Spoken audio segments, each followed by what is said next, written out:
Damien Echols has spent his entire adult life on death row. He's about to turn 36 years old. This is basically a storehouse where they hold you until they get ready to kill you. Echols was 19 when he and two other boys were convicted for killing 3 West Memphis second graders in 1993. The second graders, Christopher Byers, Michael Moore, and Stevie Branch, were found naked and hogtied in a West Memphis ditch. Prosecutors say the murders were part of a satanic ritual. You had nothing to do with any of this? Absolutely nothing.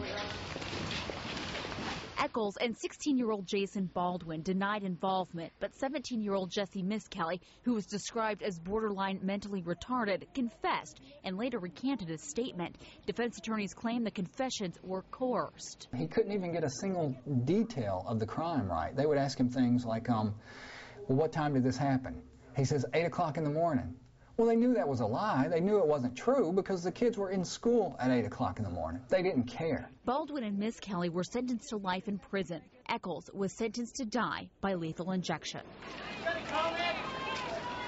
We showed him the clips from his arrest and trial on a computer, something he hasn't seen since he was in junior high. Have you seen a laptop before? On TV.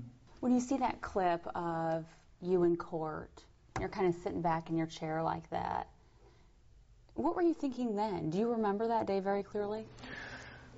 That particular day, no. I mean, you're talking about something that's almost 20 years ago. It's really hard to watch stuff like that for me. You're scared to death, you're angry, and you're numb all at the same time. You know, people ask me a lot of things like, why did you act the way you did? Why did you say this? Why did you not say this? Why did you do that? Why did you not do that? And the answer is, in part, I was a kid.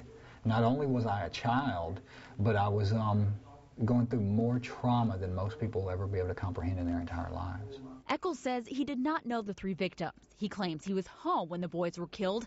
His mother backs up the claim.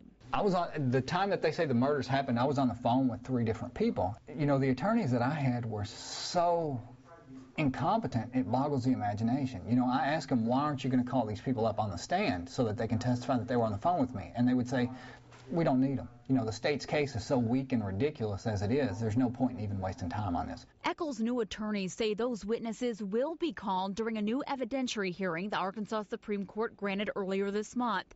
In the ruling handed down November 4th, justices said any and all evidence will be considered. Claims of juror misconduct will be addressed. Echols' attorneys also plan to present new DNA evidence, saying none of it matches the 3 men convicted. There's a lot more that hasn't come out yet that I can't talk about.